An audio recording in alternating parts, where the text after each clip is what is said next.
पवित्र रमजान पर्व के संदर्भ में हैदराबाद के मुस्लिम बंधुओं ने मक्का मस्जिद में ईद की नमाज अदा की। इस अवसर पर विशेष प्रार्थना सभा का भी आयोजन किया गया। इस अवसर पर मुस्लिम धर्म गुरुओं ने उपवास के महत्व एवं रमजान पर्व की विशेषताओं से नमाज अदा किए सभी श्रद्धालुओं को अवगत कराया। नमाज की समाप्ति के बाद मुस्लिम बंधुओं ने एक दूसरे से गले मिलते हुए रमजान पर्व की शुभकामनाएं दी।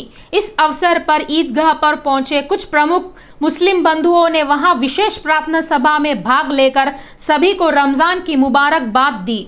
मुस्लिम के पवित्र रमजान पर्व के संदर्भ में सनत नगर वेलफेयर ग्राउंड में आयोजित सामूहिक प्रार्थना सभा में राज्य के पशु संवर्धन मंत्री तलसानी श्रीनिवास यादव शिरकत किए। इस पवित्र मौके पर उन्होंने मुस्लिम बंधुओं को रमजान ईद की बधाइयां एवं शुभकामनाएं दी। उन्होंने कहा कि रमजान का महीना पूरा मुस्लिम बंधुओं के लिए अति पवित्र है। उन्होंने बताया कि राज्य के मुख्यमंत्री केसीआर सभी धर्मों को समान महत्व देते रहे हैं। श्रीनिवास यादव ने बताया कि रमजान ईद के संदर्भ में राज्य सरकार भी मुस्लिम बंधुओं को ईद के तोहफे दी है। इतना ही नहीं, सरकार की ओर से दावत इफ्तार का भी आयोजन किया गया। कोरोना कारणों के चलते गत 2 वर्षों से मिलजुल कर पर्व नहीं मनाया जा सका। इस वर्ष मिलजुल कर पर्व मनाते हुए बड़ा संतोष हो रहा है। మరి పవిత్రమైనటువంటి రోజా ఉండడం, ఉపవాస దీక్షలు ఉండడం, మరి 2 సంవత్సరాలు కరోనా వైరస్తోని పండుగలు కూడా ఇబ్బంది అయినా మనందరికీ తెలుసు. అయితే పవిత్రంగా జరిగేటువంటి కార్యక్రమంలో మరి పెద్ద ఎత్తున ముస్లిం సోదరిమణులు పిల్లలు అందరూ కూడా మరి ఒక నెల పాటు ఉపవాసనాలు ఉండి ఈరోజు మరి గొప్ప పండుగ జరుపుకోవాలనేటువంటి ఉద్దేశంతో ఈరోజు గౌరవ ముఖ్యమంత్రి గారు కేసీఆర్ గారి నాయకత్వంలో तेलंगाना राष्ट्रंలో ఒక ప్రత్యేకత ఉన్నది। रमजान पर्व के संदर्भ में अंबरपेट के ऐतिहासिक अंबरपेट प्ले ग्राउंड में मुस्लिम बंधुओं ने ईद की नमाज अदा की। नमाज की समाप्ति के बाद मुस्लिम बंधुओं ने एक दूसरे से गले मिलकर ईद की शुभकामनाएं दी। 1 माह तक पवित्र उपवास रखने के बाद पूरे नियमों तथा परंपराओं का पालन करते हुए रमजान का महीना बिताए मुस्लिम लोगों ने आज रमजान पर्व के मौके पर भक्ति श्रद्धा के साथ दान आदि करते हुए ईद की शुभकामनाएं दी।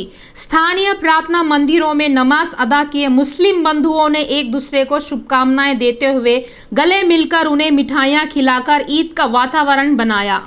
सरूर नगर में रमजान का त्योहार भव्य रूप से आयोजित किया गया। यह स्थानीय मस्जिदों में मुस्लिम बंधुओं ने ईद की नमाज अदा की। विशेष प्रार्थना सभा में भाग लेकर अपने धर्म गुरुओं तथा समाज के बुजुर्ग व्यक्तियों का आदर करते हुए उन्हें ईद की शुभकामनाएं दी। पवित्र रमजान के मौके पर मुस्लिम बंधुओं ने परंपरागत तरीके से दान धर्म आदि कर अपने अपने क्षेत्र के मस्जिदों में विशेष प्रार्थनाएं की।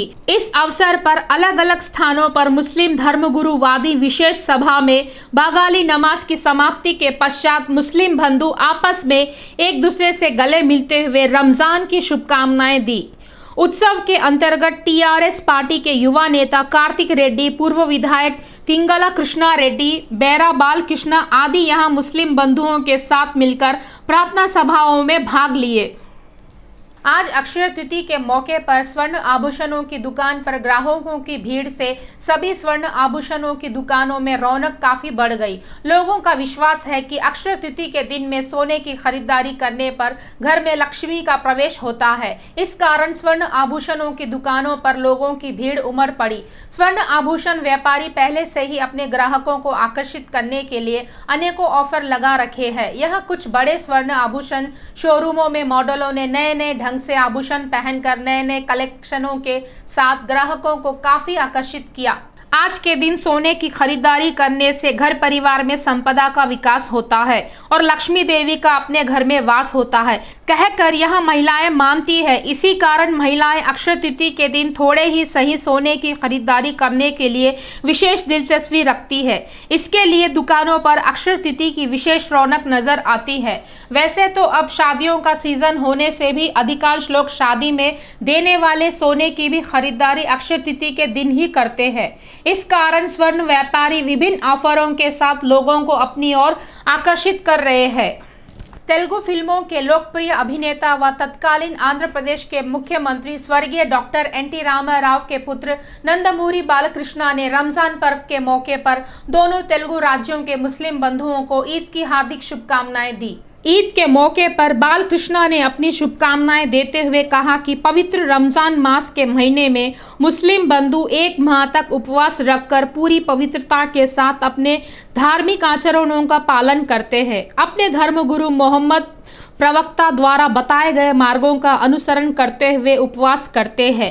30 दिनों की इस कठोर दीक्षा के संदर्भ में मैं समस्त मुस्लिम बंधुओं को अपनी ओर से हार्दिक बधाइयां दे रहा हूं, कहकर उन्होंने सभी को सलाम कहा। मुस्लिम సోదర సోదరీమణులకు పవిత్ర రంజాన్ శుభాకాంక్షలు। మత గురువు మొహమ్మద్ ప్రవక్త చూపిన మార్గాన్ని అనుసరిస్తూ 30 రోజులు కఠోర ఉపవాస దీక్షను పూర్తి చేసిన మీ అకుంఠిత దీక్షకు నా సలాం। ఒకవైపు ఆధ్యాత్మికత, మరోవైపు సర్వమాన సమానత్వం, సేవాభావం చాటి చెప్పేదే రంజాన్। ఈ రంజాన్ పర్వదినం మనందరి జీవితాల్లో కొత్త వెలుగులు నింపాలని, అందరూ సుఖ సంతోషాలతో ఉండాలని, మనకు మంచి భవిష్యత్తును ప్రసాదించాలని కోరుకుంటూ మీ నందమూరి బాలకృష్ణ। ముస్లిం సోదర సోదరీమణులకు पवित्र रमजान शुभाकांक्षलु। प्रेम के नाम पर एक नाबालिग कन्या को प्रताड़ित कर रहे मीरपेट भारतीय जनता युवा मोर्चा के अध्यक्ष मुकेश यादव को पुलिस ने गिरफ्तार कर लिया। मीरपेट नगर निगम के डिवीजन 28 की भारतीय जनता पार्टी पार्षद वर्तमान नरसिम्हा यादव का पुत्र मुकेश यादव है। मुकेश गत कुछ समय से उस नाबालिग लड़की को प्रताड़ित कर रहा था। वह उस लड़की के पीछे अपना एक पक्षीय प्यार दर्शाते हुए उसे फोन कर संदेश आदि भेज रहा था।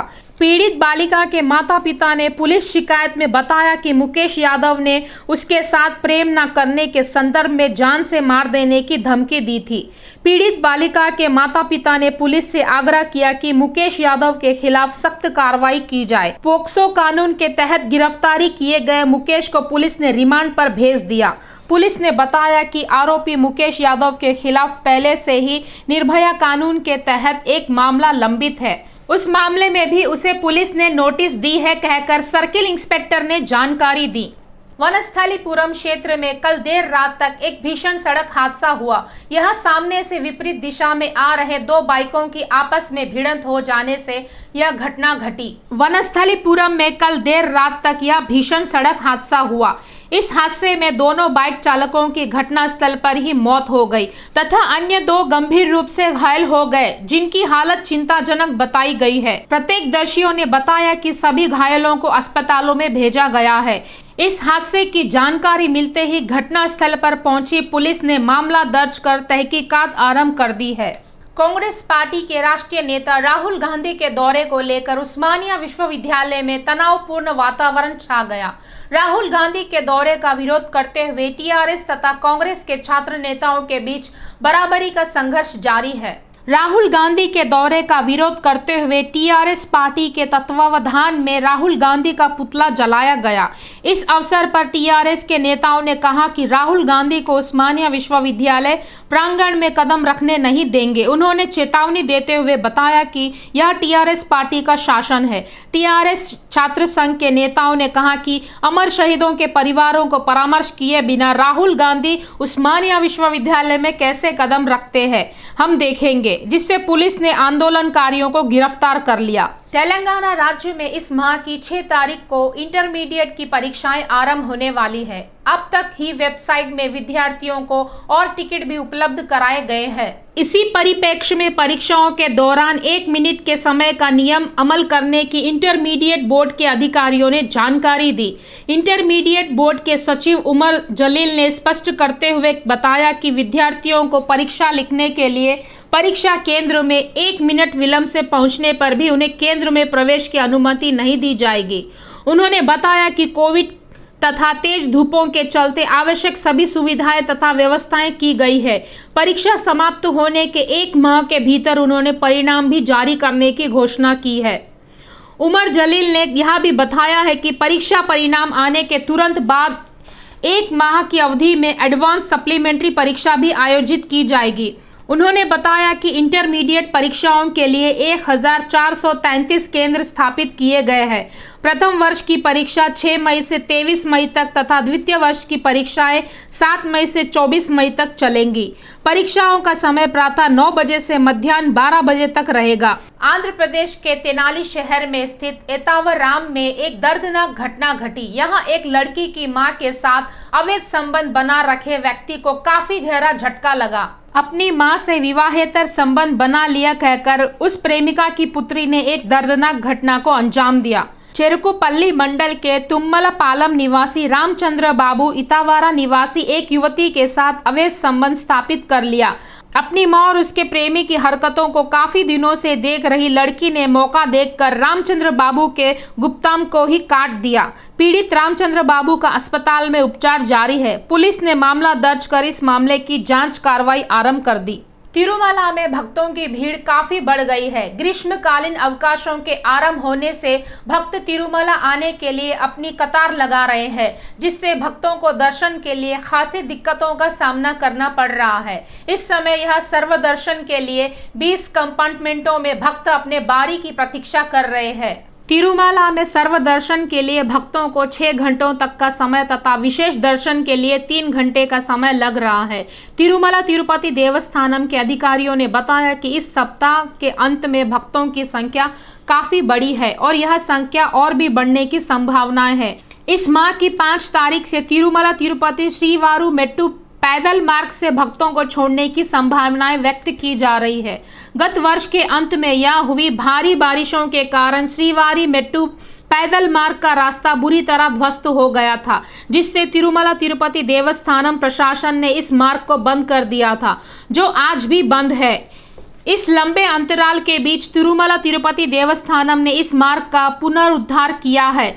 शीघ्र ही टाइम स्लॉट टोकन दर्शकों के लिए पैदल मार्ग से चलने वाले भक्तों को दिव्य दर्शन का अवसर प्रदान किया जाएगा।